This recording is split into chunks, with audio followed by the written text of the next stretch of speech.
Yeah, I can just share my screen.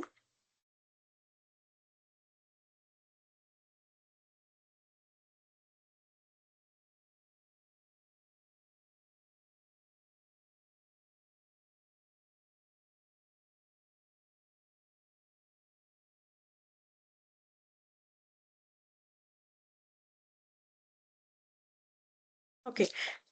So, for people who have been with me during the course of this particular topic that we have been studying, that is basics of neurobiology, welcome back. For those of you who are joining in this session, particularly in this session, what we'll be dealing with is uh, discussion regarding the cerebrum, specifically the cerebral cortex area, and how it has multiple functional divisions, and those functional organizations basically of the cerebral cortex region of the brain.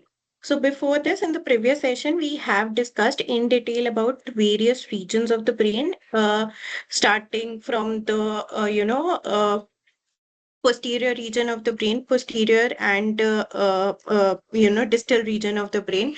So we have discussed the brain stem, various parts of the brain stem individually, what they are, where they are located, between what brain regions, what is their functions. Uh,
okay, so looks like there was some kind of a problem with my internet. I have reconnected. Hopefully, this will not disconnect now. So I'll share my screen again.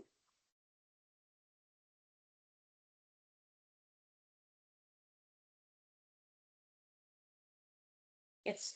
So, as I was saying, we have already gone through the gross morphology of the brain in general. The only part that was left to discuss was the cerebral cortex, and that too not all of it, mainly the functional organization of the cerebral cortex region, right? So that is what we are going to see today and study today. Apart from that, we are also going to look at the techniques, some of the techniques that are used clinically and in general practice to study the brain, basically, right? So some of those we are going to discuss today, mainly the ones that will give a broader view of the brain. The cellular portion of these techniques is what we are going to take up in the upcoming session, right? Because that actually needs some background before introduction to the cellular level and molecular level techniques. Those need some extra introduction. So I'll see whether I will teach that part first, that basic part first, which you will need to understand those techniques, or I will just, take up the techniques and teach those basics along the way, right? So for now, let us finish this part of our discussion, that is cross organization of the brain, right? So, this was a summary from the previous part, most of which we have discussed. As I said, we have already gone through what is the brainstem, what is the major function of the brainstem, then what is the in the brainstem there are these three major regions: the medulla oblongata, pons, and midbrain. What are their functions? Then we have also gone through cerebellum, which is an area that is located towards the posterior of the brainstem, right? And we also saw, or we also studied basically that almost half the number of neurons that are present in our entire brain are actually located in this particular region, that is cerebellum. So even though it is a tiny region over here, it contains one half of the neurons that are present in the brain, right?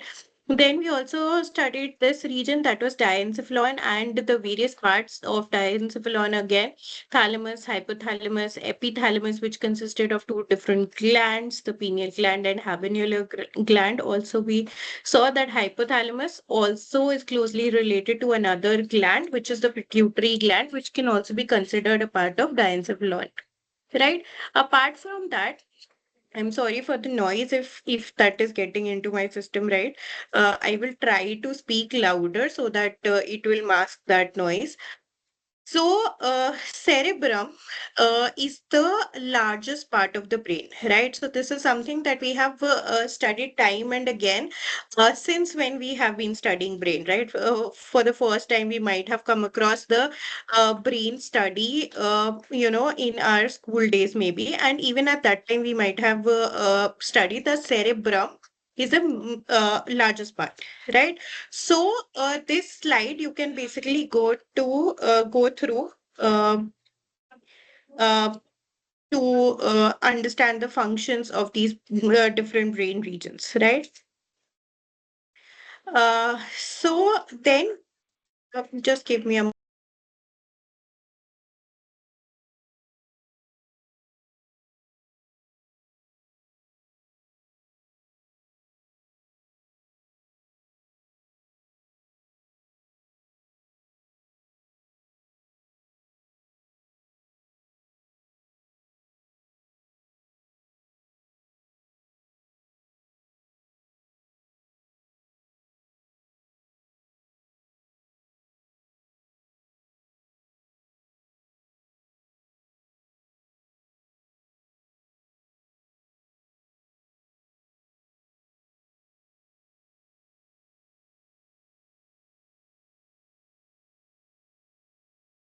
talking about the cerebrum, right? So once we talk about the cerebrum, there comes cerebral white matter. Now we have already discussed these basic terms. Specifically, I'm telling this for people who are new, right? So in case you find yourself out of place in this lecture, because it is the fifth lecture in this series, and a lot of basic terms we have already discussed in the previous sections, right? So we already know what white matter is, right? It is a collection of basically the axons or the myelinated axons specifically, which give it or impart it its white color, right? So the cerebral white matter particularly consists primarily of myelinated axons in three types of tracts, right? So there are three kinds of tracts that are present. Again, what is tracts? We have already gone through it.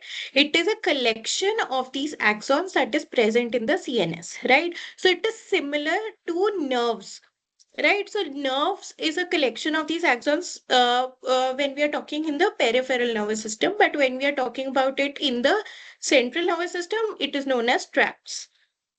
So the three types of tracts that are actually seen in this particular area, that is cerebral white matter, are the association tracts, right? What are these? They contain axons that conduct nerve impulses between the gyri in the same hemisphere, right? Apart from that, there is a commissural tract.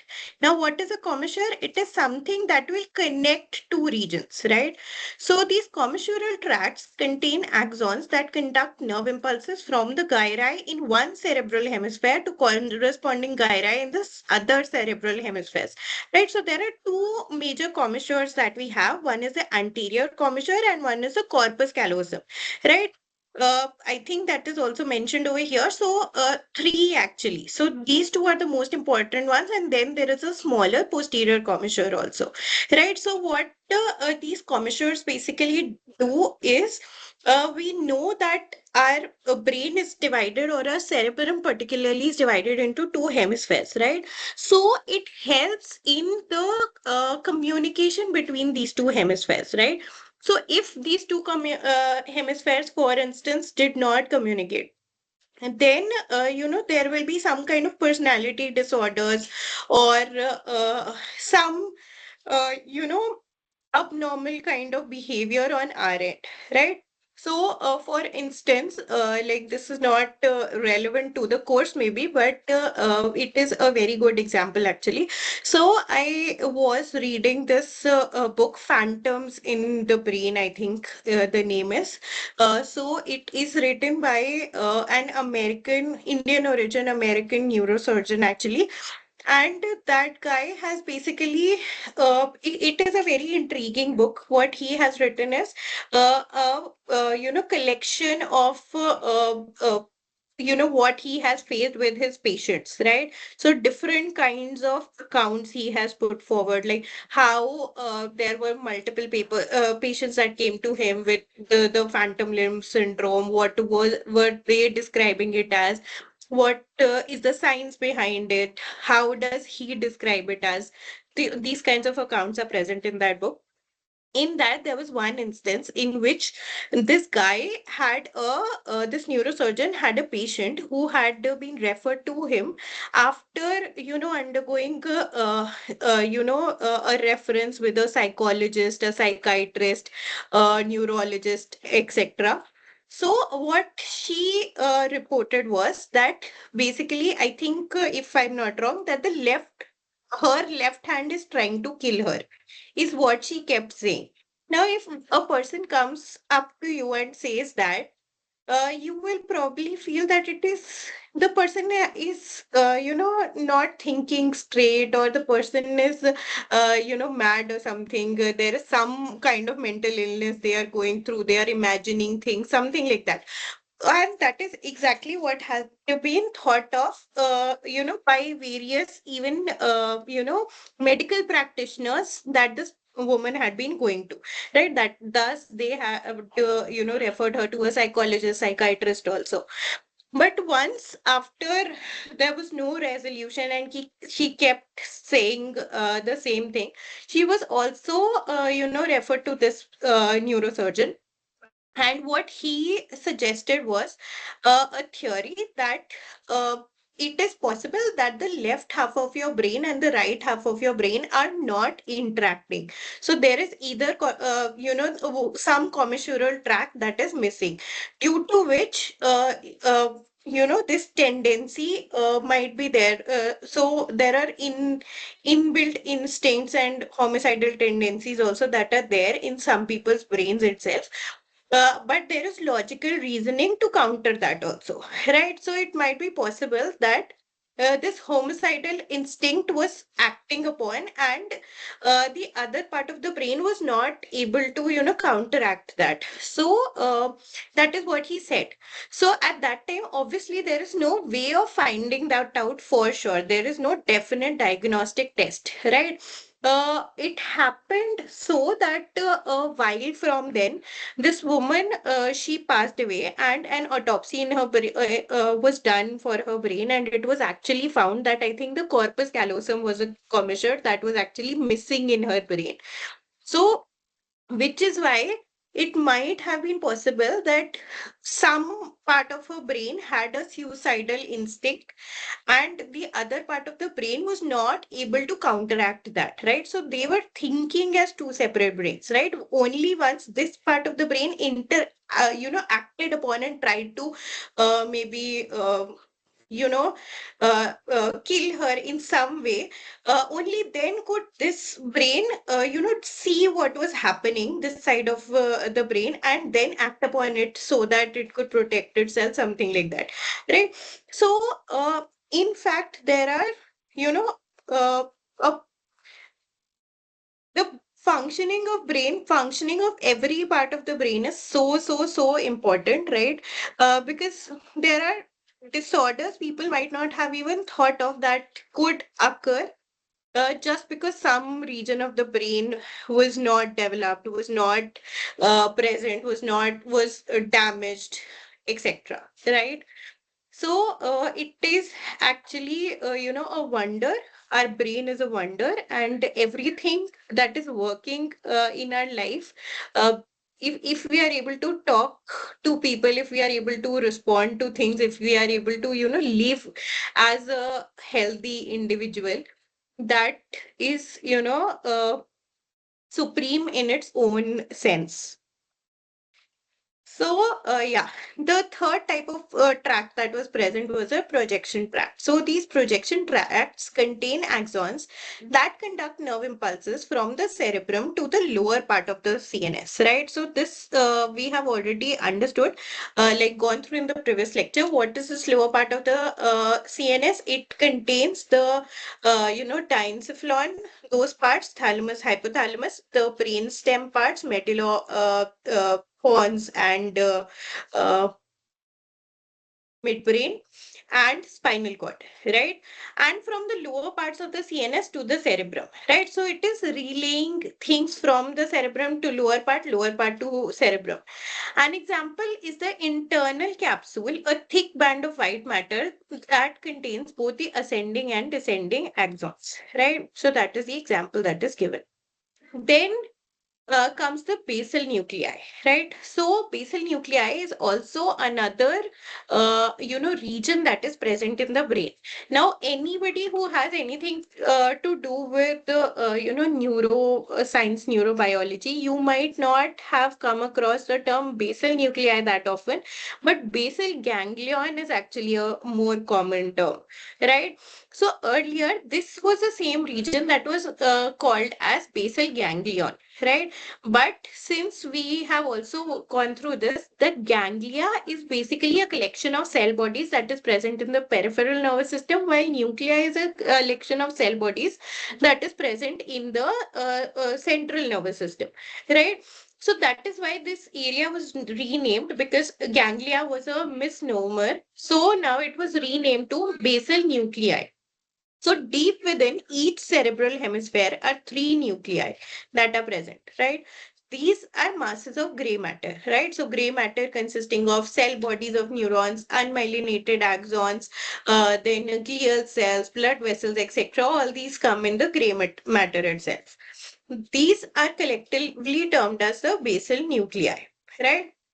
So the basal nuclei, they receive input from the cerebral cortex. So from the topmost region of the brain, the cortex, I think it is marked over here, it will receive the input and provide output to the motor parts of the cortex via medial and ventral groups of nuclei of the thalamus, right? So that much detail you do not need to remember. It is just given for your reference, right?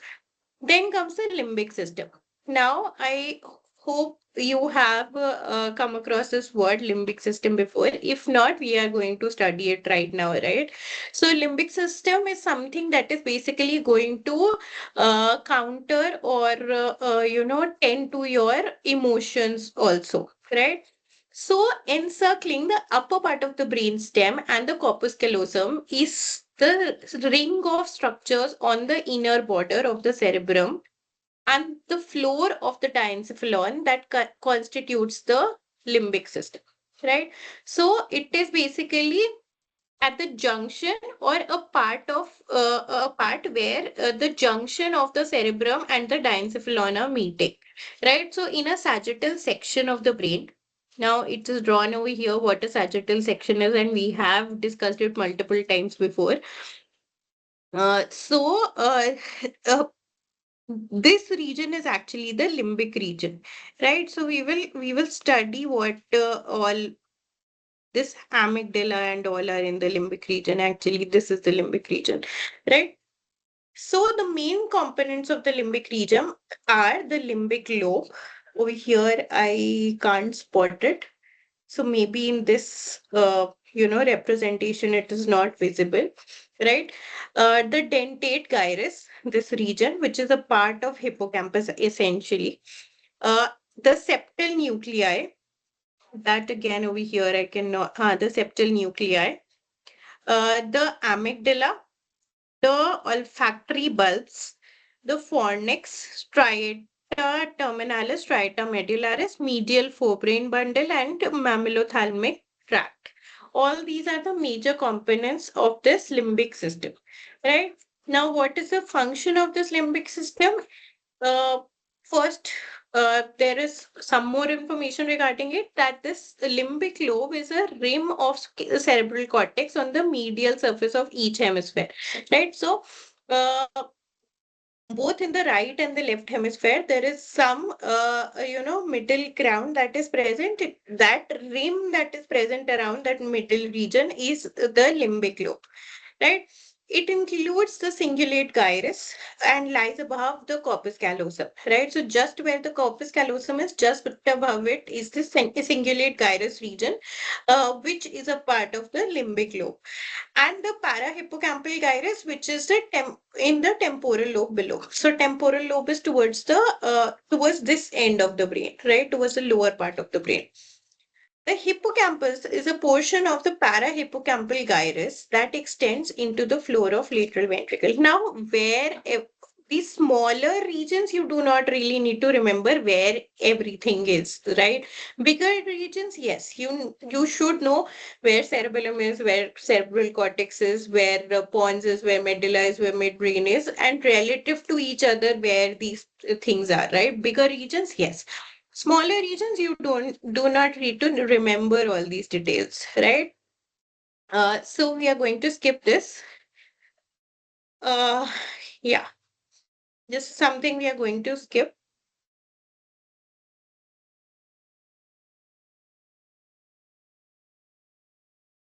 So that was basically all about what everything is and what is the kind of, cell bodies and nuclei that are present in those regions. So that we do not really need to get into detail of. So we have skipped that portion for now. Let us understand what is limbic system by itself, right? So it is sometimes also known as the emotional brain. So this is the part of the brain that is responsible for our emotional responses, right? Because it plays primary role in a range of emotions that include pain, pleasure, docility, affection, as well as anger, right? It is also involved in olfaction and memory. So because olfactory bulb is also a part of this limbic system, it is also involved in the olfaction, right? That is why a lot of smells they bring or a lot of odors they will bring about an emotional response, right? So for instance, if you smell a particular or a very familiar food, or which is your comfort food, or which reminds you of which is your comfort food. Why is it known as comfort food? Because that smell itself or that food itself will remind you of some pleasurable experience that you might have had in the past, or something that gives you a little relaxation. Your mind is a little relaxed because of that, right?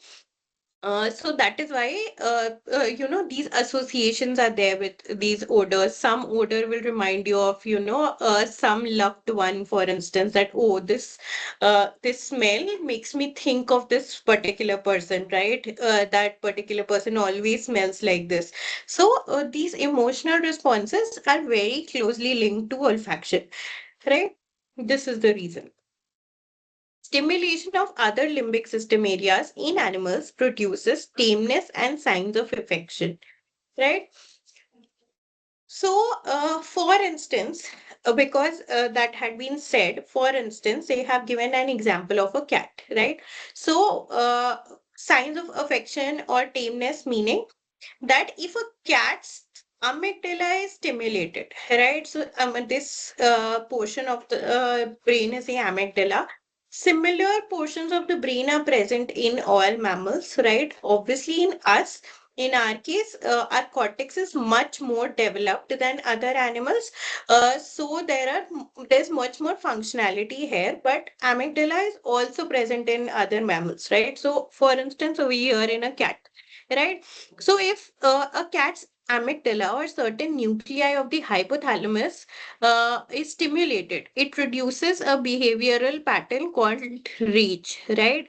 Which tells us that this particular amygdala might be associated with anger, aggression, rage, those kinds of things, maybe. So, what happens in a cat is that if this particular region is stimulated, it extends its claws, it raises its tail, it opens its eyes wide, it hisses, it spits. So those kind of angry behaviors it does, right?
Yes.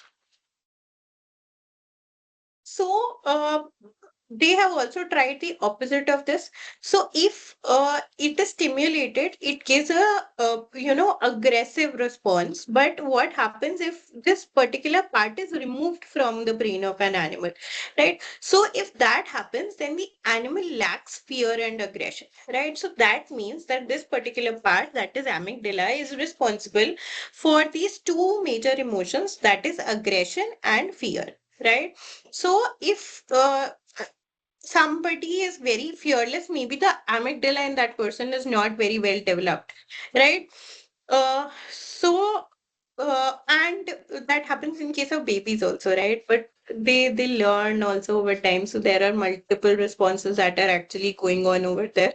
So let us not discuss about that point right now. Okay. So, together with parts of the cerebrum, the limbic system also functions in memory, right?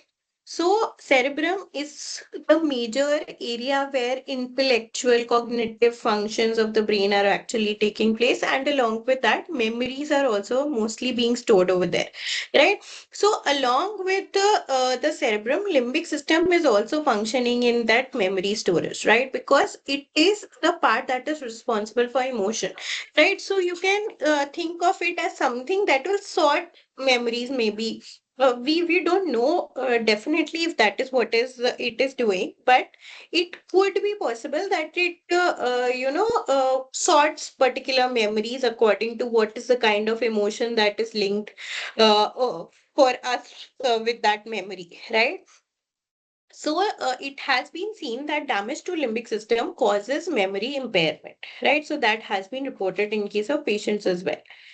One portion of this limbic system, the hippocampus, is seemingly unique, right? So now hippocampus is actually a very unique structure. So it is this kind of C-shaped structure that is present, right? That structure is a hippocampus. Now, why is it unique? That has multiple answers, right? So one major reason why this hippocampus is a unique region is because it has cells that are reported to be capable of mitosis, right? Now we know that nerve cells are terminal cells, right? Nerve cells don't divide. Nerve cells have lost the ability for mitosis, etc., etc., right? But if you would have gone through this lecture, whenever we bring that point, I have always made it a point to say that most regions of the brain cannot divide, right? Most regions of the brain have lost their capability of mitosis and division and etc. Right? Why? Because there are some regions. Sorry, there are some regions, for instance, the dentate gyrus region, the cingulate uh, gyrus region, etc. And parts of this hippocampus that do have neurons that have the capability of, or cells that have the capability of mitosis, right? So that has been discovered much later, right? Thus, the portion of the brain that is responsible for some aspects of memory may develop new neurons even in elderly, right? And this portion that has some cells that are capable of mitosis, this is mainly responsible for memory, right? Memory consolidation, memory formation, memory, even to it has cells that are known as satellite cells, which build up our memory for particularly for routes and roads, and they spatially align us, right? That okay, if for instance I want to go to my mess. For the first day when I'm visiting my mess, I might find it difficult to reach there. But now I have been over here for 3 years. I can, even if I'm on my phone, even if I'm texting all the way, I know the route to my, mess. I can easily reach there, even if I'm not paying attention to, exactly to which path I'm taking, which path I'm not taking, etc. Right? So all those specialized kind of functions of spatial orientation and everything is also in this particular brain area, that is hippocampus.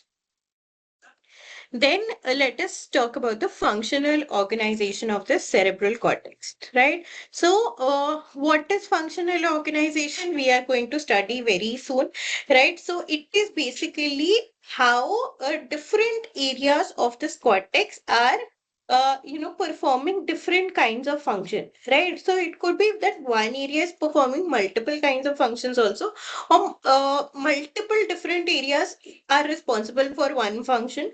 So all these combinations and assortments go on. Still, there are some brain regions that are, recognized to do some specific function already, right? And those brain regions we are going to read about, right? So the specific types of sensory, motor, and integrative signals are processed in the center, certain regions of the cerebral cortex, right?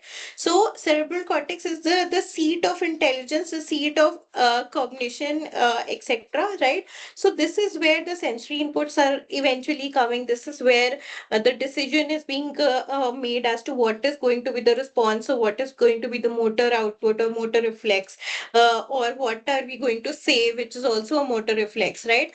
And the processing of all this is taking place, which is the integrative signals, right? So everything is happening over here in the cerebral cortex. The sensory areas receive sensory information and are involved in perception, conscious awareness of a sensation, right? So that is what these sensory areas are doing. Then what are the motor areas doing? They are controlling the execution of voluntary movements, right? So like parts of the brain stem, medulla, etc., they were generally responsible for involuntary tasks and for relaying the sensory and motor information, right? So these are the areas of the cerebral cortex that are actually processing those informations, both sensory, motor informations, right? And the association areas, they deal with more complex integrative functions such as memory, emotions, reasoning, will, judgment, personality traits, as well as intelligence, right?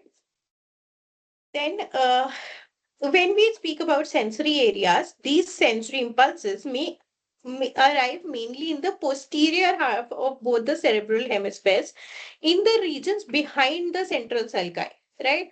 So, posterior half meaning the back half of the brain, right? So the part of the brain that is towards the back of the head, so that is the posterior half. Now let us look at where is the central sulcus. This is the central sulcus, right? So behind this, on both sides, left and right, on both sides, is the where generally the sensory impulses are arriving, right? Okay. So, in the cerebral cortex, the primary sensory areas receive sensory information that has been relayed from peripheral sensory receptors through lower regions of the brain, right? Apart from that, where is it passing from? It is passing from multiple lower regions of the brain that are actually relaying this information forward, right? So these sensory association areas often are adjacent to the primary areas. Now, what are primary areas? Primary area is something that is receiving the signal or sensory information, and sensory association areas are areas that are associated with this primary area, and they are kind of trying to process the information or take it forward or bring it to them, something like that, right?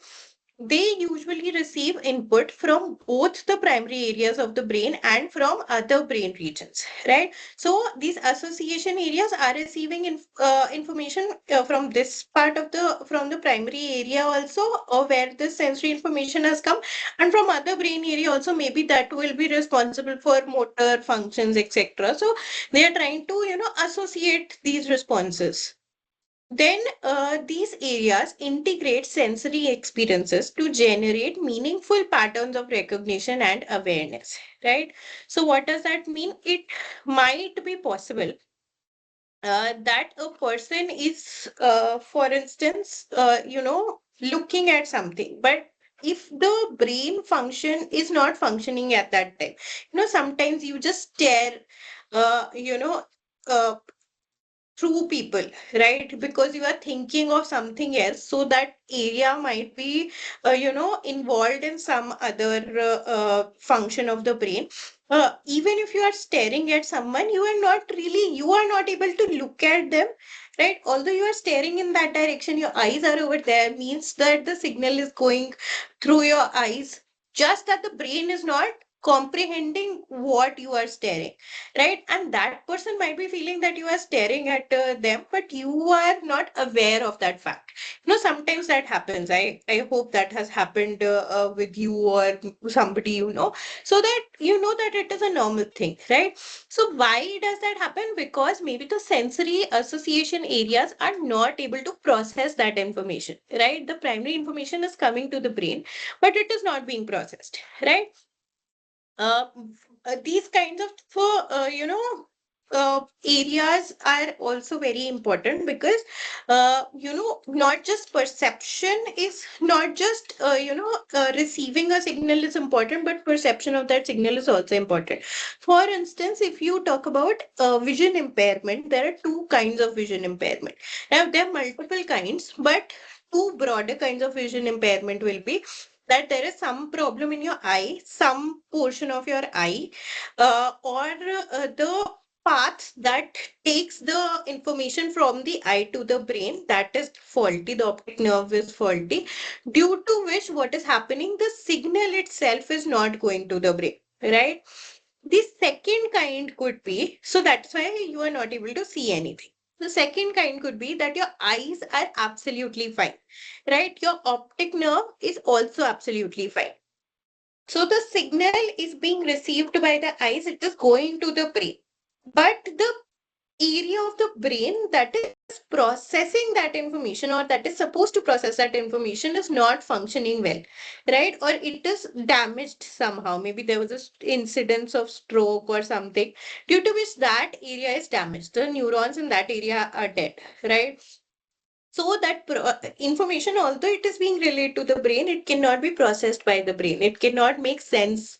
The brain cannot make sense of that information, right? Because it doesn't have a working sensory association area, right? So that is why it cannot recognize a pattern, and it will not lead to any alertness or awareness, right? And thus we will not be able to, see.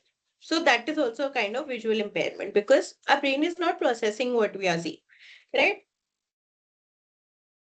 Then comes the primary somatosensory area. So this primary somatosensory area, it is this region marked as 1, 2, 3 over here, right? This blue colored region, most of this.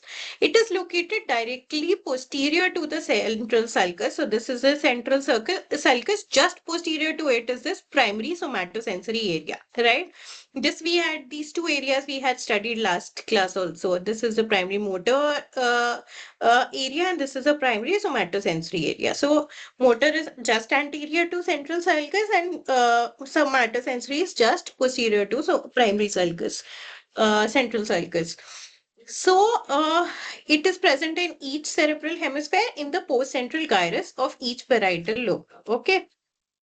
Then the primary somatosensory area receives nerve impulses for touch, pressure, vibration, itch, tickle, pain, temperature, proprioception, and it is involved in perception of the somatic senses.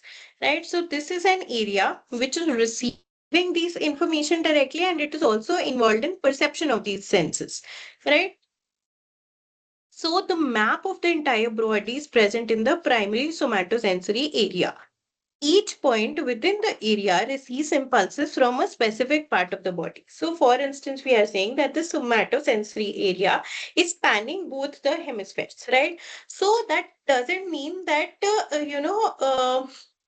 if I am touching this, the touch receptor on my, index finger of my right hand, will have receptors across this entire somatosensory area. No, maybe some part of the left brain might have that particular point, which is, responsible for, sensing receptors on the index finger of the right hand, right? Similar, it will not be present on both hemispheres also. It will not be present as multiple points. It's probably restricted to a certain area in that particular somatosensory cortex, right?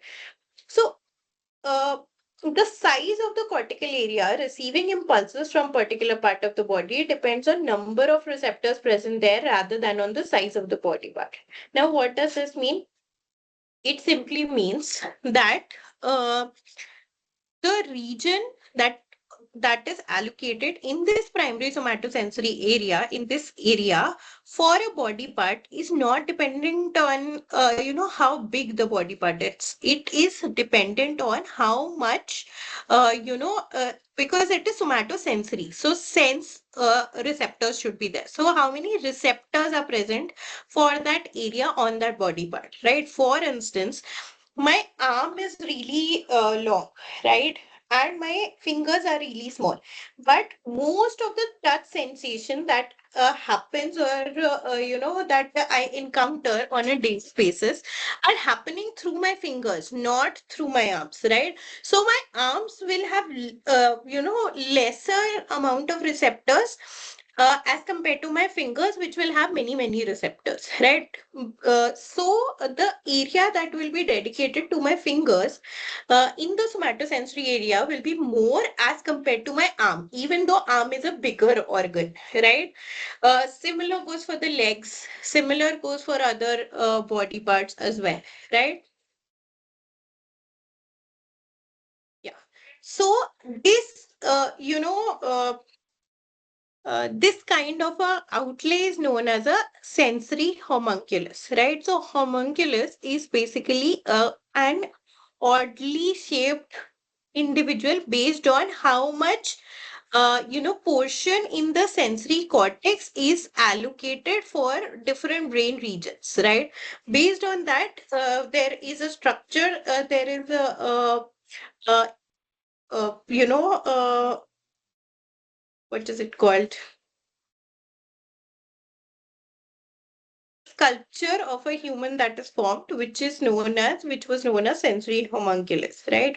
So, for instance, over here you can look at this part, that the head is over here, right? Because over here there are not many receptors, right? How many things do you feel through your head or through your skull? Not many, right? So the head is over here. It has very less portion dedicated to it in the sensory homunculus. The leg has more region as compared, sorry, the leg has less region, but the foot is something again that has more receptors, right? So that also has a more region, allocated to it. So the entire leg has this much region, but the foot has almost double that region, right? Similarly, our fingers, look at our fingers.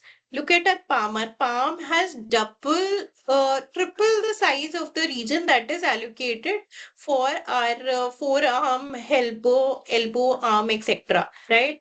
Similarly, look at our lips, right? Because our lips have a lot of, receptors, right? We feel a lot of things. A lot of food that goes inside is felt over here, right? Our tongue feels a lot of things, right? Because a lot of food that we are eating, we are aware of the texture of the food also, not just the taste. Taste itself has so many receptors, right? So similarly, depending on how many receptors are there, uh, this kind of a division is there. Okay. So this kind of a map of the human brain that is corresponding to how much area is dedicated to various body parts is known as a homunculus, right? It is a sensory homunculus. Now let us look at the various primary areas that are there for the for this sensory area, right? So, for instance, one of the primary areas is a primary visual area. As the name suggests, this will be responsible for some vision related task, right?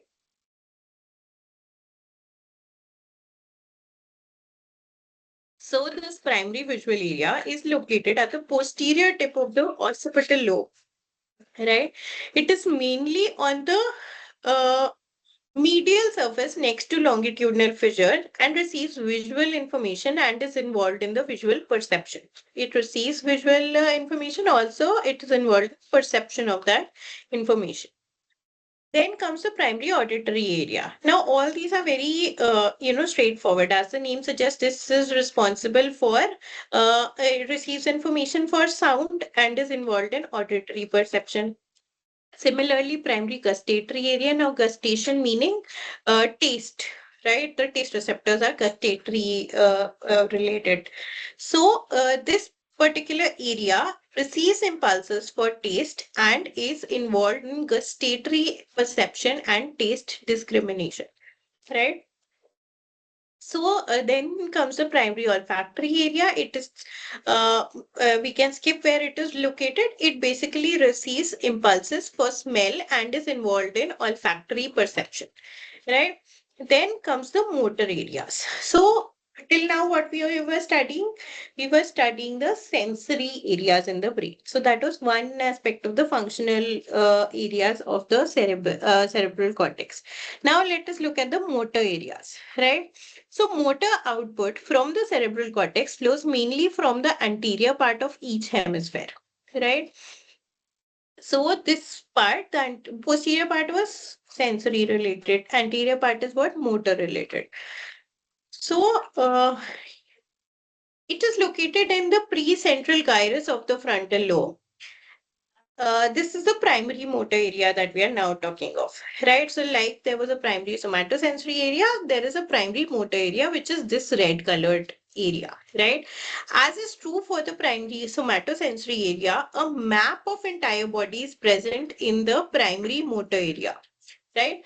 Each region within the area controls voluntary contractions of specific muscles or group of muscles, right? So similar to what we were looking at, the homunculus, the sensory homunculus, there is also a motor homunculus that is present, right? Now that is responsible for, that is also similar concept-wise, right? Only that this particular homunculus is, marking how many motor neurons are actually dedicated, or how much area for motor neurons is dedicated to a particular activity that we do, right?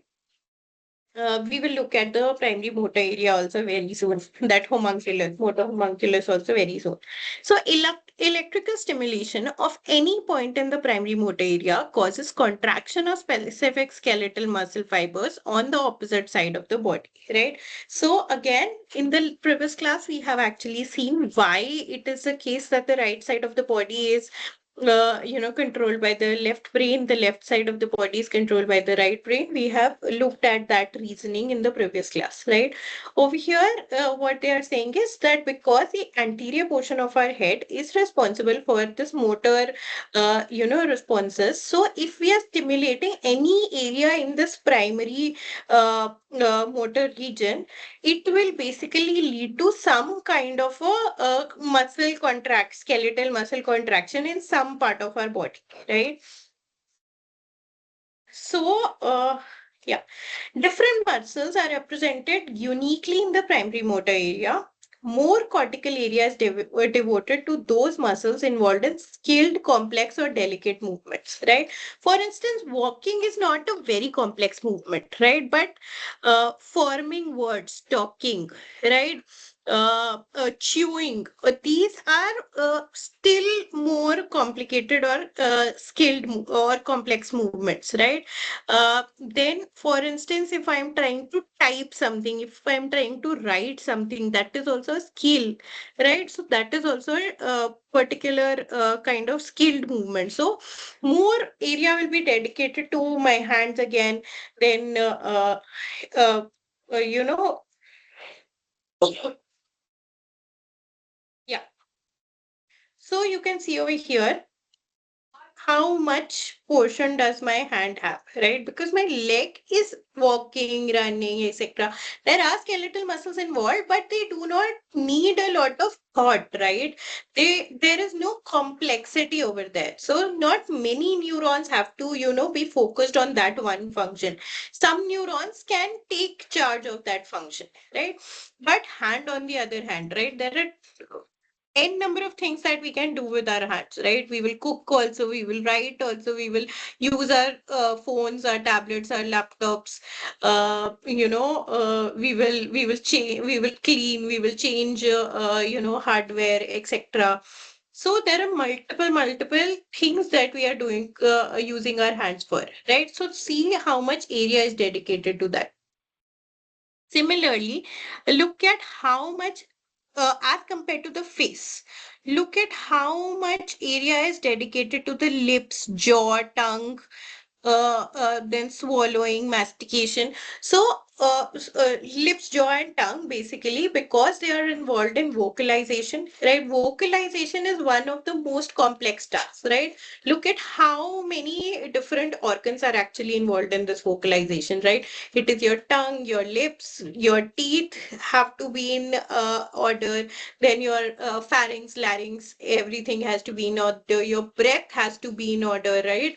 For you to be speaking and for other person to be to understand what you are speaking, right? So all these things are helping in that. So vocalization is a complex task, so there is more area that is dedicated for regions that are responsible for vocalization. Similarly, salivation and mastication also, right? Then comes the Broca's speech area. Now, this is also a part of the motor cortex area, right? It is represented over here as area number 44 and 45. These are Broca's speech area, right? It is located in the frontal lobe close to the lateral cerebral sulcus, this sulcus, right? Then, speaking and understanding language are complex activities that involve several sensory association and motor areas of the cortex, right? About 97% of the population, so not all of us, but most of us, these language areas are localized in the left hemisphere, right? So the Broca's area, the Wernicke's area, most of us, it is in the left hemisphere, right? In a few of us, it is also present in the right hemisphere, or it might be only present in the right hemisphere, right? because obviously we have different kind of polarity also. Some of us are right-handed, some are left-handed. It is not dependent on handedness generally, but still in that is another example I'm giving, right?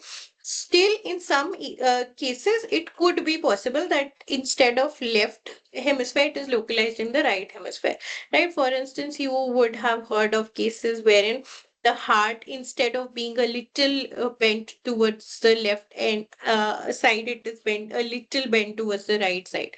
And similarly, so the planning and production of speech occur in the left frontal lobe in most of the people, right?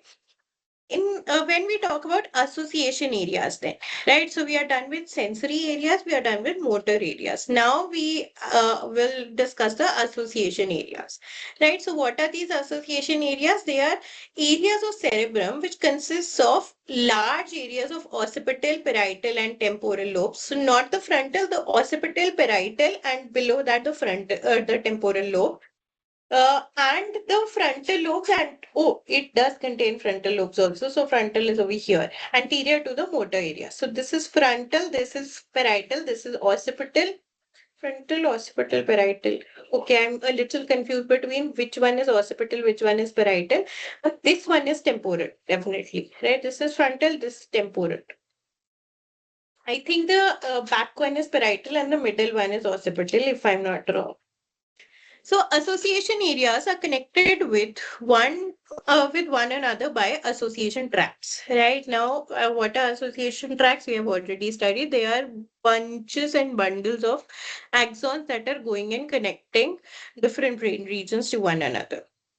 So there are multiple kinds of association areas again. One is the somatosensory association area, right? So this is the somatosensory association area. Over here it is represented by numbers 5 and 7, right?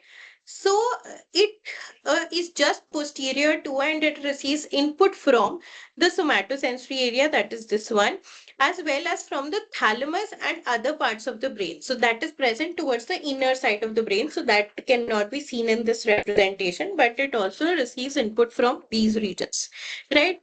What does this area do? It permits you to determine the exact shape and texture of an object by feeling it, and to determine the orientation of one object with respect to another as they are felt, and to sense the relationship of one body part to another, right? So, for instance, I know right now that my hand is over here and I'm doing certain kinds of gestures, right? Or I know where my feet are. I know uh, uh, that proprioception property is active. I know spatially where different organs of my body are, right? Similarly, what other thing this particular area is doing, that even if if I am holding this particular mouse, right? Now, how do I know where in the mouse is the right click and where is the left click? Because obviously there are fissures over here in the mouse that you can see, right? And because of that, I can feel, right? This is the reach that is going back. This is the scrolling tab or scrolling, circle. And this one is the right click.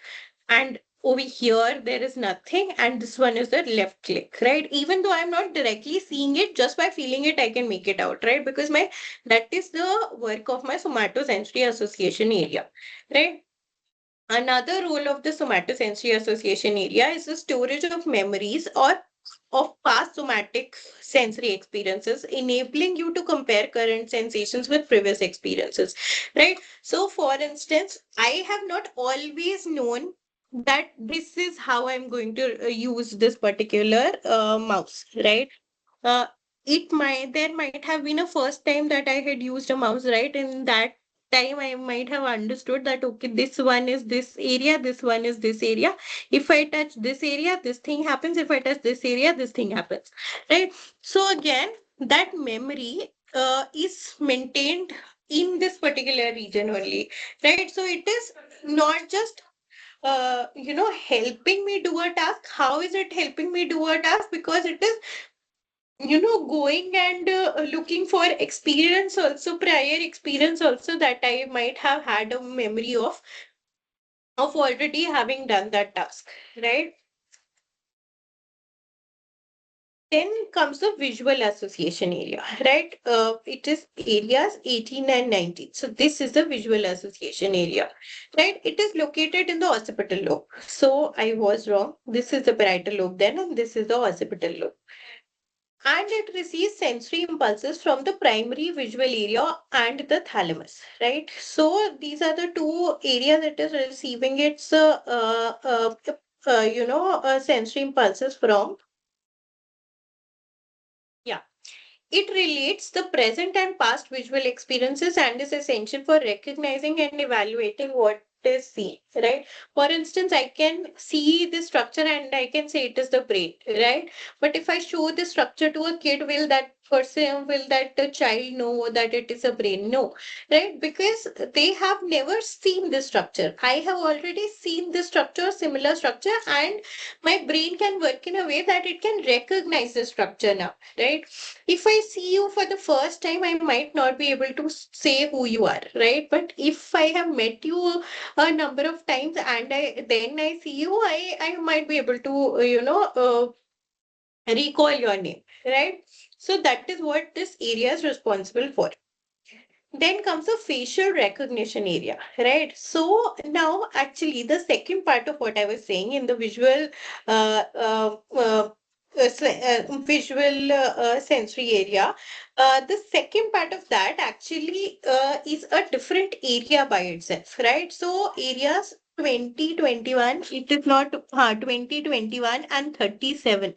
These are actually responsible for facial recognition, right? So they are present inferior in the inferior temporal lobe, and they receive nerve impulses from the visual association area. So from the previous area, they will receive certain nerve impulses. And this is the area that stores information about faces, and it allows you to recognize people by their faces, right? So this is that area that will help me recognize you if I have already seen you or met you before, right? So the facial recognition area in the right hemisphere is usually more dominant than corresponding region in the left hemisphere, right? So this part is more dominantly present in the right hemisphere of our brain, right? Like speech and speech related functions are more dominantly present in the left hemisphere, right? Similarly, facial recognition is a feature that is more dominantly, a function of the right hemisphere of the brain. Then comes the auditory association area, right? It is area number 22. So this one, right? This is the auditory association area. It is located inferior and posterior to the primary auditory area in the temporal cortex, and it allows to recognize a particular sound as speech, music, or noise, right? That is what this particular area is doing. Similarly, is another area that is orbitofrontal cortex. Now, what is it doing? It is this area number 11, this one, frontal cortex. So, as the name suggests, it is obviously a part of the frontal lobe, right? What is it doing? It is receiving sensory impulses from the primary olfactory area, right? So the olfaction related impulses are being received by this orbitofrontal cortex, and it is helping us identify odors and discriminate them among different odors, right? Uh, yeah.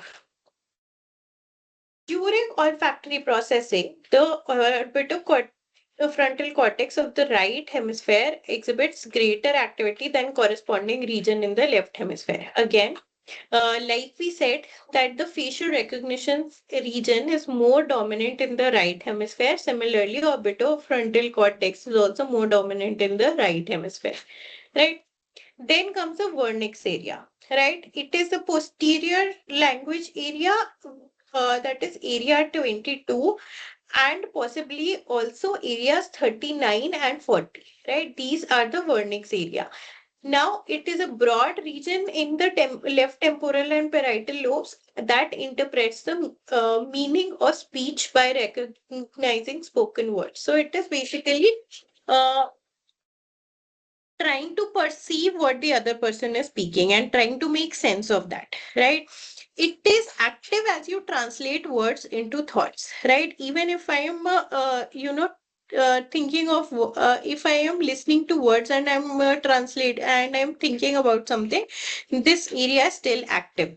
And the regions in the right hemisphere that correspond to the Broca's and Wernicke's areas in the left hemisphere also contribute to the verbal communication by adding emotional content such as anger or joy to spoken words, right? So this is something that I had discussed in one of the case studies actually earlier also.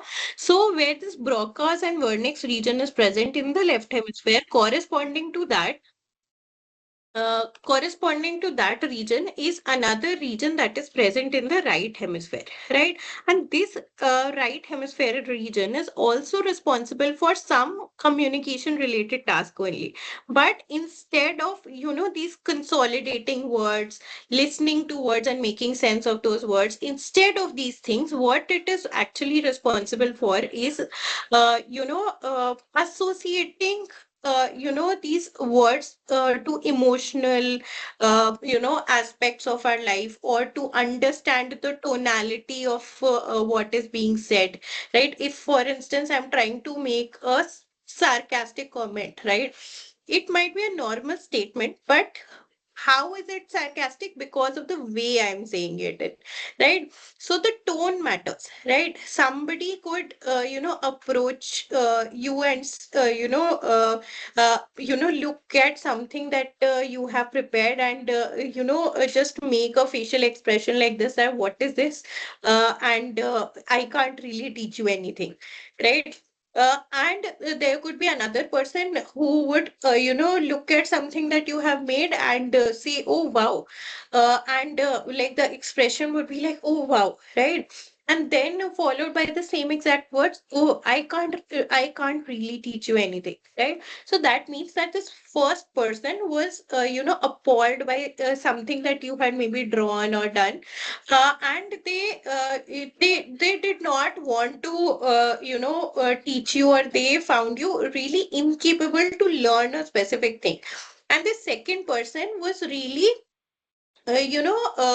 surprised, or inspired by what was drawn or something, due to which they felt that they themselves were capable of adding on to what you already had the knowledge about, something like that. So it was the same statement, I can't really teach you anything, right? But the way it was said was different, right? Now how our brain is perceiving that is through this right portion corresponding to the Wernicke's and the Broca's area of the brain, right? Then there is a common integrative area also, right? Over here, areas 5, 7, where are these 5, 7, 39, and 40, right? These are areas that are basically also the common integrative area. These are bordered by somatosensory, the somatosensory, visual, and auditory association areas. What will these common integrative areas do? They will receive nerve impulses from these areas, and from the primary gustatory area and primary olfactory area and the thalamus and parts of the brainstem as well, right? This area integrates the sensory interpretations from association areas and impulses from other areas, allowing the formation of thoughts based on variety of sensory inputs, right? For instance, there was a cake that was delivered to me, right? So this cake I received a day after my birthday, right? So I am looking at the cake and I see that it is a beautiful cake, right? There might be something written on it, which might be something that my parents, used to address me, right? Some nickname that my parents use for me or my siblings use for me, right? That is written on the cake. So I am processing this. I'm looking at the cake and I am taking in this information that this is what is written on the cake, right? Similarly, I am also, uh, trying to kind of at the same time I receive a call from the person who has sent me this cake, right? So that might be my brother, for instance, right? So that person is like, is saying that, okay, yesterday you already had a plethora of cake, so I did not want to send you one on the same day. So now that you are done with all other cakes, this is what I have sent for you, right? So now one is a visual information that I'm receiving, the other is an auditory information that I'm receiving, right? Now, how does my brain finally arrive to this conclusion that my brother has sent me this cake, right? So it is because there is a common area wherein they are consolidating this information that is visually and auditory information is being consolidated over there, right? So that kind of function or those kinds of functions wherein multiple senses are involved, right? For instance, I am smelling a particular odor in a food. I'm eating it also. I'm getting the taste of that also, and it is reminding me of something else also. So all this is collectively being thought of by this particular area, which is this common integrative area, right? You can look at the amount of area that is dedicated to it in the cerebral cortex also. It is huge, right? Because it has a that kind of a function also. It is integrating a lot of information. This information will then be transmitted as signals to other parts of the brain for appropriate response to sensory signals that it has interpreted, right? So this part, as we know, the posterior region of the brain, we now know is responsible for the sensory inputs or sensory, thought or consolidation, right? Now, whatever activity has to be done or however the person has to act upon that sensory input will be done in this anterior region of the brain, right? That information will be processed over here. So that is why this area will also communicate and transmit signals from head to hair via multiple neurons, etc., so that now some response can also be generated. Then comes the prefrontal cortex, this region. It is known as a frontal association area and is an extensive area in the anterior portion of the frontal lobe, right? That is well developed in the primates, especially in humans, right? So this area 9, 10, 11, and 12, 12 is not visible in this particular diagram, is the prefrontal cortex, right? Now, what does this prefrontal cortex do? It has numerous connections with other areas of the cerebral cortex, thalamus, hypothalamus, limbic system, as well as cerebellum, right? In these, the prefrontal cortex is concerned with the makeup of a person's personality, intellect, complex learning abilities, recall of information, initiative, judgment, foresight, reasoning, conscience, then intuition, mood, planning for the future, and development of abstract ideas. Right? That is why it is said that in uh, humans specifically, this area is very well developed, right? So it has a lot of cognitive functions that is associated to this particular area, right? That is why even in mammals, most of the mammals don't have this area very well developed. Humans, on the other hand, have a very well developed prefrontal cortex. This area, and you can see that there are a plethora of functions that this prefrontal cortex is actually performing, right? Then comes the premotor area. Now, it is marked over here as 6, right? So this is a premotor area. It is also known as the motor association area. Like there was a sensory association area over here, there is a motor association area over here. It is immediately anterior to the primary motor area, right? The neurons in this area communicate with the primary motor cortex and the sensory association areas in the parietal lobe, the basal nuclei as well as the thalamus, right? So, this area is dealing with learned motor activities of a complex and sequential nature, right? For instance, driving, right? For instance, speaking as but no language regions are different, right? For instance, driving could be one complex motor activity. The other could be, drawing. A third could be like if I am performing some surgery, right? Um, something like that. It generates nerve impulses that causes specific groups of muscles to contract in a specific sequence, as when you write your name. So writing itself is also a motor response, right? So that is also a specialized motor response that is also originating in this area itself. So the premotor area also serves as a memory blank for such movements, right? So that is also what it is doing. Then comes the frontal eye field area, right? It is the area, this area number 8 is the frontal eye field area. And it it is included in the premotor area itself.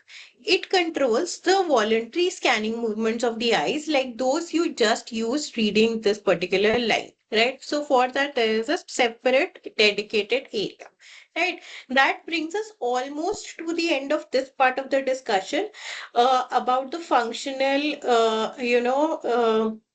organization of the cerebral cortex, also how function different functions are associated with different areas of the cerebral cortex. Apart from that, there is this one last discussion that is remaining, which is what is hemispheric lateralization, right? So what is hemisphere in the brain? It is the two different parts of the brain. The right hemisphere is the right half of the brain, and the left hemisphere is the left half of the brain. Now, what is hemispheric lateralization there? Right. So it, although all of the brain is responsible kind of in all of the activity, right? Or if we are saying frontal cortex, and this part is the frontal cortex, so this frontal cortex is responsible for reasoning, intellectual, mathematical problem solving, etc., etc. So, according to a basic understanding, both the right frontal cortex as well as the left frontal cortex will be involved in the same thing, right? But that is not always the case, right? As we were discussing today, we have, for instance, laid emphasis in some places, at some points, or in some places, wherein we said that Broca's and Wernicke's area, it is more, specialized or more developed in the left hemisphere. It is more dominant in the left hemisphere, right? 97% of the population has the language center localized to the left hemisphere. Similarly, the facial recognition region is more specialized in the right hemisphere, right? There was another area that we had, thought about. Um, I don't remember it right now, right? That is also more specialized in the right hemisphere of the brain. Right. So there are different functions that are associated with these different regions of the brain, the right brain and the left brain, left hemisphere of the brain. So to the right hemisphere, what are the functions that are generally, associated? That this right hemisphere receives somatic sensory signals from and controls muscles on the left side of the body. Contrary to this, the left hemisphere functions, receives somatic sensory signals from and controls muscles on the right side of the body, right?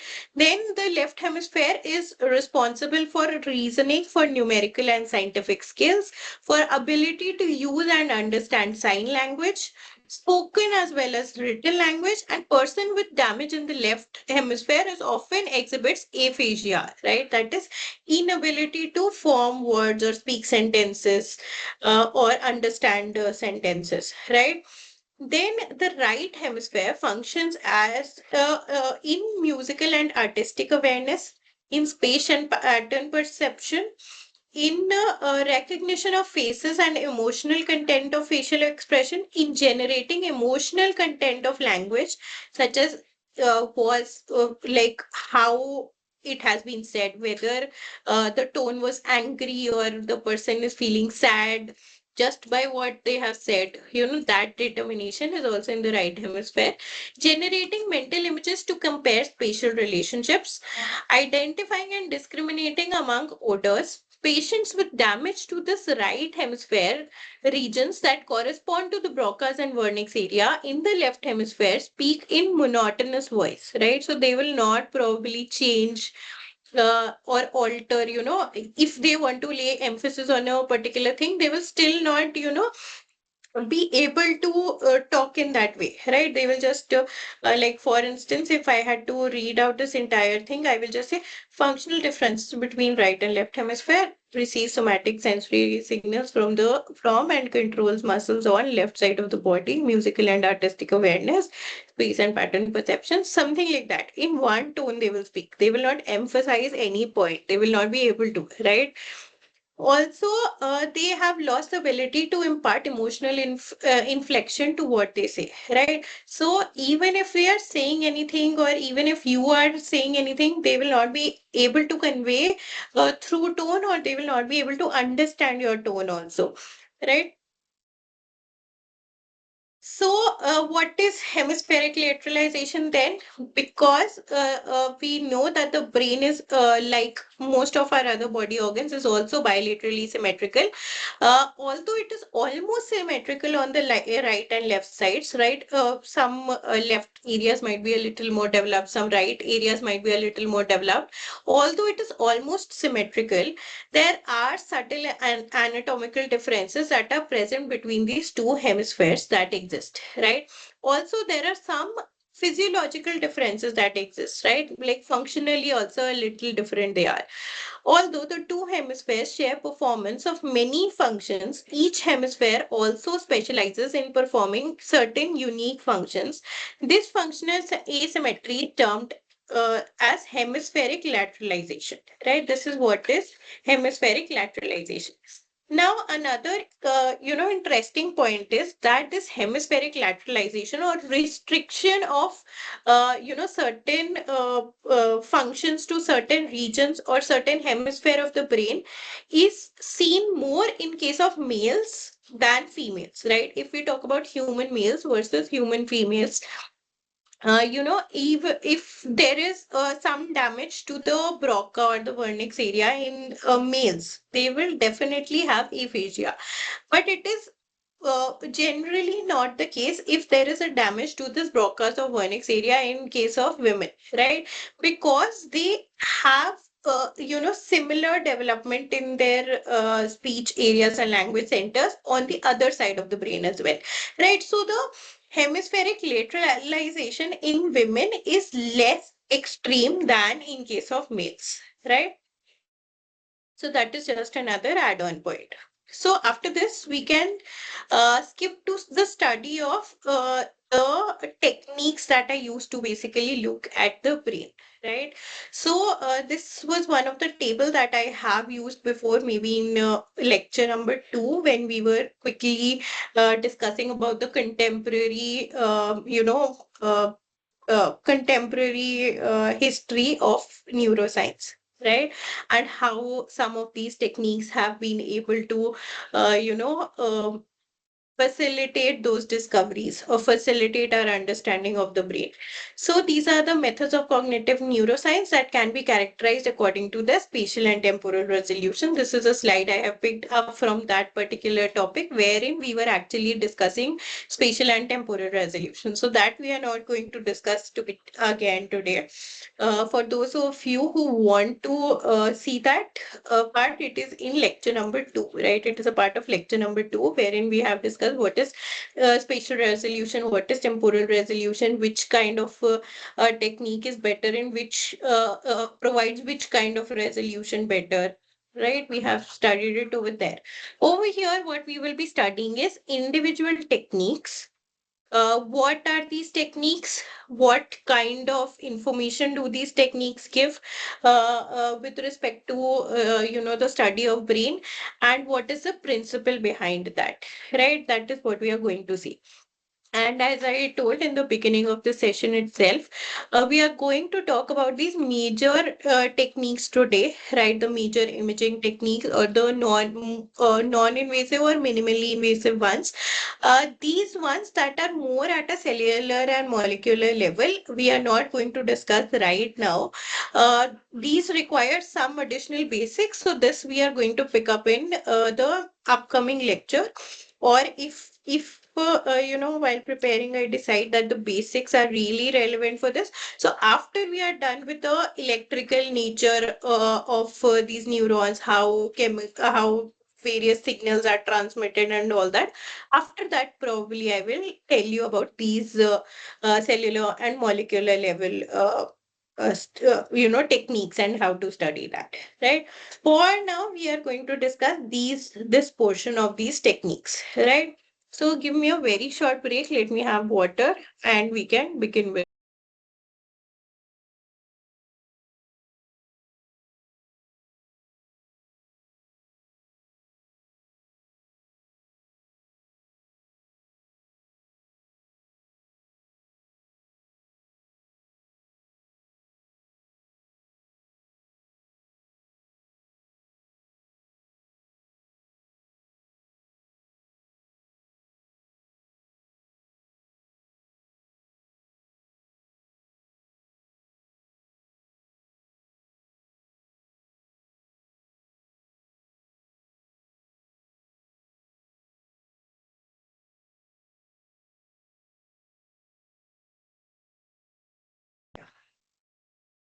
I'll change the layout once more. Yeah. So we can begin with this techniques part also, right? So the first and the most common one is the naturally occurring lesions, right? So most of our we have emphasized it before when we were looking at the historical perspective also, that most of our understanding about these brain regions, which brain region is responsible for which kind of function, etc., has come from the study of these naturally occurring lesions and lobotomy in the epileptic patients, right? So, studying the effects of brain lesions or behavior on behavior and cognition is one of the most established and influential methods in neuroscience that is present. Right now, what are these lesions? These are basically regions of the brain that have some abnormal activity, or they are not functioning, or they are regions where the neurons are dead, something like that. Right. So, they are the lesions. Right. So, sorry, in the 19th century, the case studies of patients with focal brain damage, that is a kind of epilepsy of a particular region, or brain damage of a particular region is actually focal brain damage, provided with the evidence that complex cognitive processes, such as those underlying language, have dissociable components that depend on different regions of the brain, right? That is what Broca and Wernick had done, right, with the relation to language also. Broca was the first one who started, he reported two patients. They had a lesion at the same place. They could not form words. They could understand what you were speaking, but they couldn't. They thought they could speak also, but they were not able to convey their emotions through words or whatever they were thinking through words or through written word or oral word, something like that. So that was later named as Broca's area, but later Wernick also reported some patient studies wherein he said that that is there. But apart from that, there is a separate region in the brain also that is responsible for basically if there is a lesion in this area, even though if the person has an ability or to speak or to write or anything, that is still there in the person. They can still speak fluently and everything, but they cannot understand what the person is saying, or they cannot, think about that very nicely and etc. And then that came to be known as Wernick's area at that time, right? So that also happened through study of these lesions, right? Then brain lesion studies constituted the foundation of cognitive neuroscience that emerged in the mid to late 20th century. The studies of subjects with focal lesions have since continued to provide fundamental insights in the fields of learning, cognitive control, social behavior, memory, and much more, right? So this is, for instance, how we, find out. which brain area is responsible for a particular function, right? So, for instance, there might be multiple patients, right? So, it is a representation that suggests that there could be multiple patients, right? So, the brain lesion images from these individual patients say that there is a lesion over here, here, and here in this, there's a lesion over here, and here in this, there's a lesion over here, right? So, if we, this is kind of like a thresholded version that this is a lesion in this person's brain, this is a lesion in this person's brain, and this is a lesion in this person's brain. Now you can see that the lesion is not common. It is not at the same place, right? But if you look at the lesion network, that is the kind of response that is associated with that lesion. In this person, it is basically affecting this region. In this person, it is affecting this and this region, and in this, it is affecting these and these regions, right? So there is a definite overlap of this region that is being affected by any of these lesions that is present, right? So that means that uh, once this kind of a thing is found, we can see that what is the common symptom they are having. Can all of them not see properly? Can all of them not hear properly? Can all of them not think about a particular thing properly, right? So that particular, effect can be corresponded to this region of the brain. That is how basically these lesion studies occur, right? After that, we can quickly move on to imaging studies, right? So, in imaging studies, there are two very frequent ones that you might have definitely heard of. They are the CT scan and the MRI, right? So, they are very, very commercial, very, very widely and commercially available also, right? Not just for the brain. Both CT and MRI scans are for multiple body organs, right? And maybe somebody that you have known might also have had one of these scans, right? So, what is a CT scan? First, let us understand that. So, what is a full form of CT? It is computed tomography, right? So, this term, computed tomography, refers to computerized X-ray imaging procedure in which a narrow beam of X-rays is aimed at a patient and quickly rotated around the body, producing signals that are processed by the machine's computer to generate cross-sectional images or slices of the body. Right? Now, even if you are not already aware of what is CT scan, you might definitely be aware of what is an X-ray. Right? What happens in an X-ray? X-ray is a kind of wave, right, that is passed through a particular organ. For instance, somebody is taking an X-ray of your knee, right? So, X-ray will be shown on that, and an image will be captured, right? So, what will happen? The harder bony structures are the ones through which the X-ray cannot pass, and around it will be soft tissue, muscle, etc., through which it will be able to pass. So that way, without causing any cut or anything, we will be still able to look at the bone that is inside our leg, right? So that is the principle of an X-ray, right? Whether it basically differentiates between the signal of something that the X-ray can pass through versus something that it cannot pass through, right? And it gives you an image for that, right? What is CT? It is basically a form of X-ray only. Right, so the principle is the same as X-ray. What is different over here is instead of taking one snapshot, it is taking multiple snapshots, and it is basically merging those snapshots so that you will receive a 3D image at the end, right? So X-ray is a 2D image, right?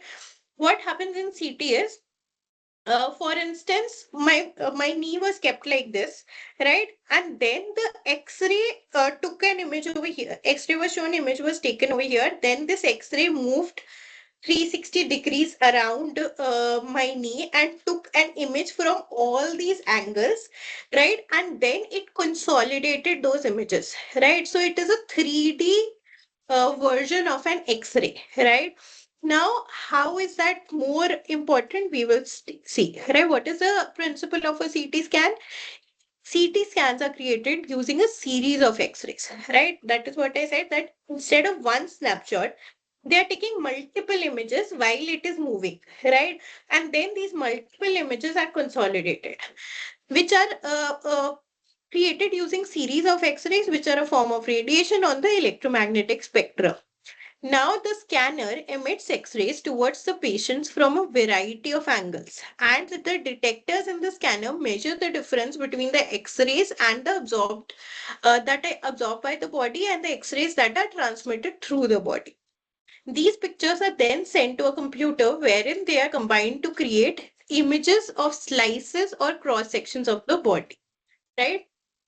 So that is what is happening in this CT. These images provide more detailed information than typical X-ray images, right? They can show soft tissues, blood vessels, and bones in various parts of the body, right? Now, a question that might arise in some of your minds is that we know that in X-rays, blood vessels of tissues are not visible, right? Bony structures are generally visible in the X-rays. So, how come CT scan can capture soft tissues and blood vessels, right? So what happens is, but CT scan is done, right? Even for your gut, your alimentary canal, your brain, sometimes your blood vessels, the CT is done, right? So these are all soft tissues. How is CT done over here? So brain, because it is a dense mass, it will be able to be detected by the CT, at least some part of it. For soft tissues and blood vessels, what they do is they give you a contrast agent, right? For instance, if it has to be for the alimentary canal, they, in clinics, they make you drink a liquid. It is known as barium sulfate, right? Now, this barium sulfate, what it does is it will remain in your alimentary canal and it will provide a contrast, right? So it will be an agent. When it is present in your alimentary canal, it will not let the X-ray pass through it. So it will behave like a bone only in some sense, right? So that is why that structure will be visible even in an X-ray. Similar for blood vessels, right? In blood vessels, in clinical settings, there is iodine contrast or multiple like post-mortem silicone-based contrast agents are used. In vivo in situ, iodine-based contrast agents are used, wherein they will also perform basically the same function, that they will not allow X-ray to pass through these, iodine containing blood vessels. And then, the blood vessels can also, show up in the CT scan, through an X-ray itself, right? So this is a representation of a brain from a CT scan, right? And we will very soon come back to this representation also. This is another representation of a CT scan image of the brain, right?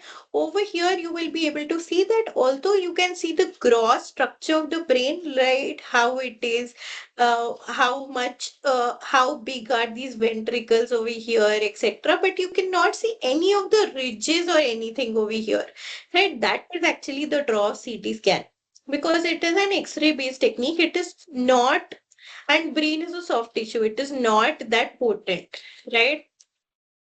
So instead of that, what is used in case of brain to understand or to look at those ridges and everything, right? If you want a gross, understanding of the brain, we just want to look at how big these ventricles are, right? In Alzheimer's, in case of dementia and all, what happens? The brain shrinks, right? The shrinkage or these ventricles enlarge. That itself can be seen over here, right? But if we want to see whether there is a lesion in some place or something, that might be missed in a CT scan, right? So for that, there are other techniques that are there. For instance, an MRI scan. Now, MRI stands for magnetic resonance imaging. Now, this is a medical imaging technique that uses magnetic field and computer generated radio waves to create detailed images of organs and tissues in the body. Right.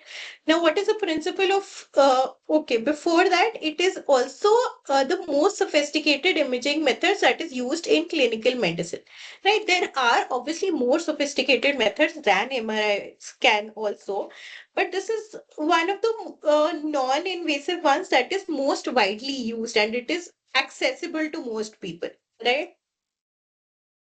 So, what is the principle of an MRI scan? It works as an imaging method due to a unique makeup of the human body. Now, what is this uniqueness of the human body? That we are comprised of cells, right? And our cells contain mainly water, right?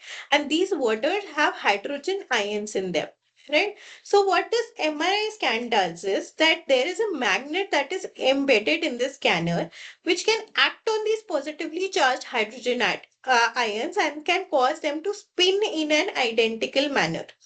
By varying the strength and direction of this magnetic field, we can change the direction or spin of the protons, enabling us to build layers of detail, right?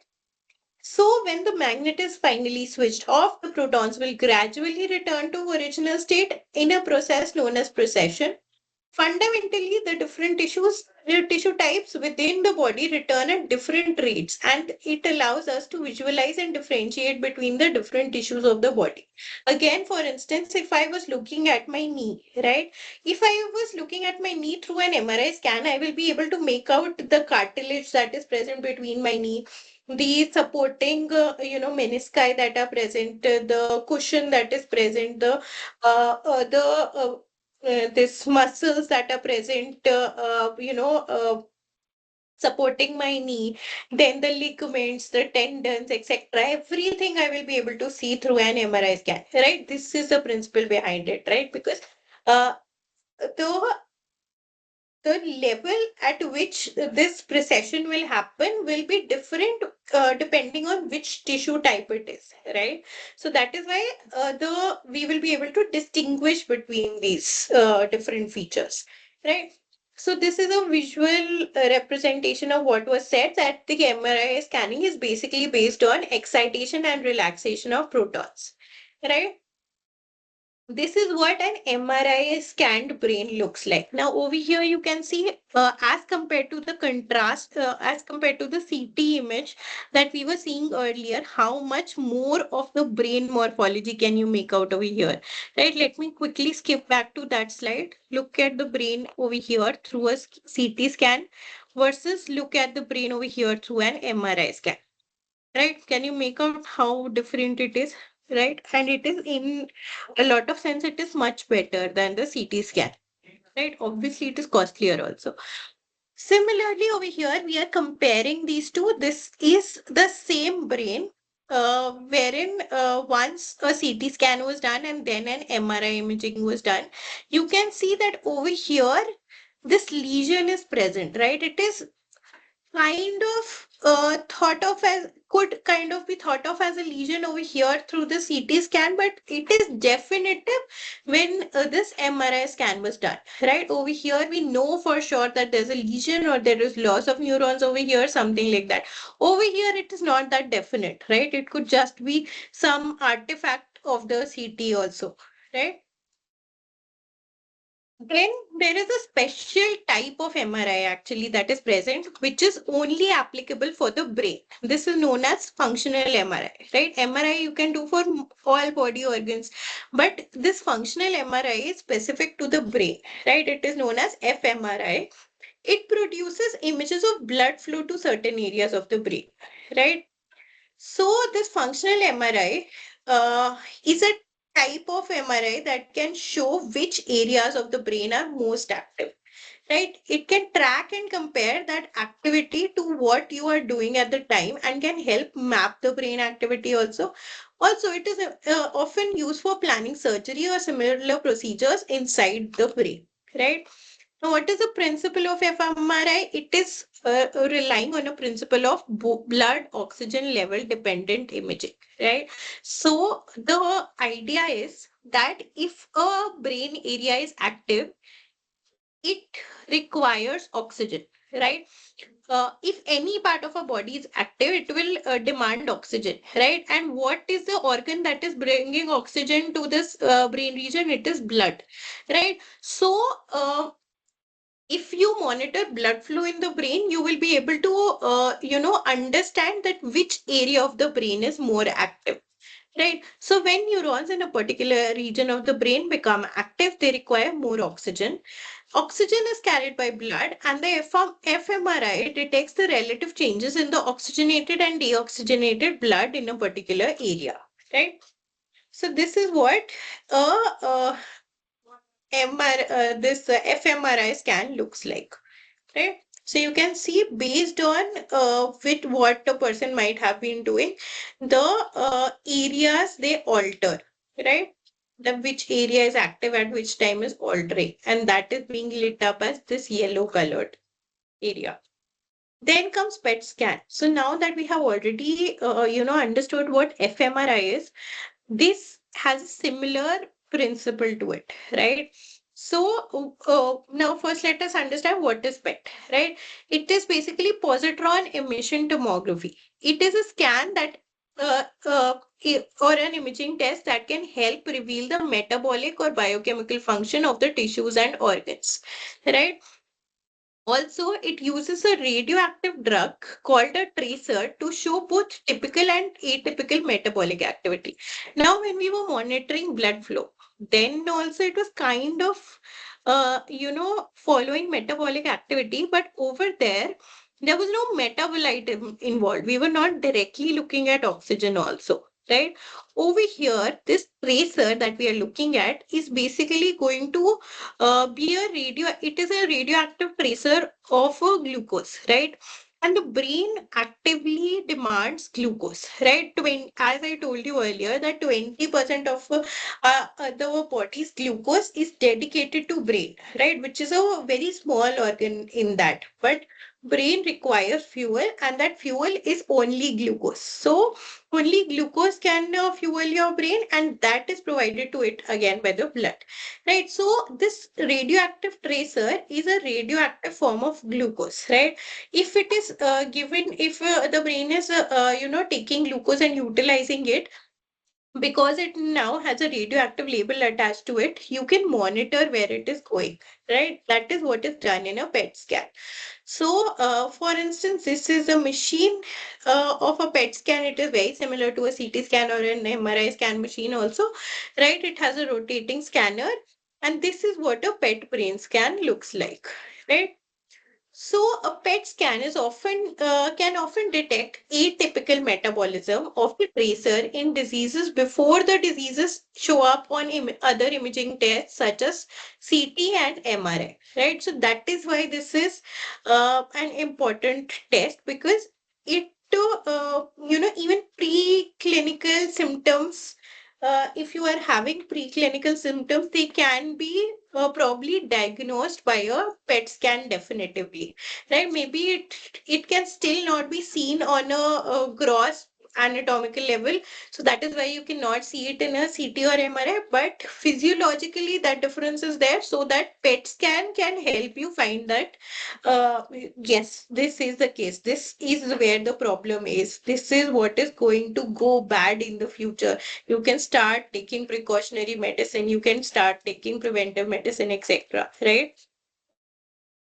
So, what is the principle? The principle of a PET scan involves use of a radioactive tracer, which is known as fluorodeoxyglucose. It is a kind of labeled glucose, right? A small amount of radioactive glucose is injected into a vein, and the PET scanner takes picture of where the glucose is being used in the brain, right? For instance, the FDG accumulates within malignant cells because of their high rate of glucose metabolism, right? So if they are going to one particular region, you can probably say that, okay, there is some kind of tumor that is forming over here, right? So, this is another aspect of how PET scan can be used. So, based on, you can again map the brain according to the responses, right? So, if there was auditory stimulation being given, right, in a resting state, this is the extent of activity of the brain, right? If there was language and music, both of them were provided, then this is the kind of brain activity that is seen. If only music was provided, then this is the kind of brain activity that was seen. If only language is providing, this kind of activity was seen. Right? So we know that these music is more localized to the right part of the brain, and language is more localized to the left part of the brain. right? So from this, that is also again supported. That hypothesis is supported, right? And this is what this is the key for the colors that you are seeing. Purple represents no activity, blue represents low activity, green represents medium activity, yellow represents high activity, and the red colored regions represent very high activity, right? Then we study about TMS or transcranial electromagnetic stimulation. Right now, as the name suggests, transcranial means from across the cranium, right? From the top of the cranium, right? Not from within the brain, but from the cranium itself, from the skull itself, right? There is some kind of stimulation that is magnetic in nature. So this TMS is currently the method of choice to non-invasively induce neural activity in the human brain. Till now, what have we been looking at? How to see what activity is going on in the brain. But there are also ways to stimulate the brain activity. TMS is one of those methods, right? So this transcranial magnetic stimulation is a neurophysiological technique that allows induction of the current in the brain using a magnetic field to pass the scalp and the skull safely and painlessly. Right? What is the principle of this? A current passes through a coil of copper wire that is encased in plastic and held over a subject's head. Right? As the current passes through the coil, it generates a magnetic field that can penetrate the subject's scalp and skull, and in turn also induce a current in the subject's brain, right? So if there is a magnetic field, an electric field will follow, right? And the impulses that are there or present within our brain, or how the neurons are interacting with one another, is through these electrical impulses only, right? So this is how this transcranial stimulation is done, right? There is a magnetic coil through which, magnetic field is applied. It activates neurons or, helps neurons fire, and then some responses induced in the brain. So there is some current induced due to this magnetic field that is being applied, right? This TMS is used in clinical neurophysiology to study the nerve fibers that carry the information about movements from the brain cortex, because it is only cortical region it can be stimulated, right? Because it is the topmost, outermost layer of the brain, right? And it is transcranial, it is present across the skull, right? From the brain cortex to the spinal cord and the muscles. Technical developments in the devices used for TMS made it possible in the late 1980s to apply TMS in trains of multiple stimuli per second. This form of TMS is actually known as a repetitive TMS or RTMS. Repetitive TMS can be used to study how the brain organizes different functions such as language, memory, vision, or attention. Right?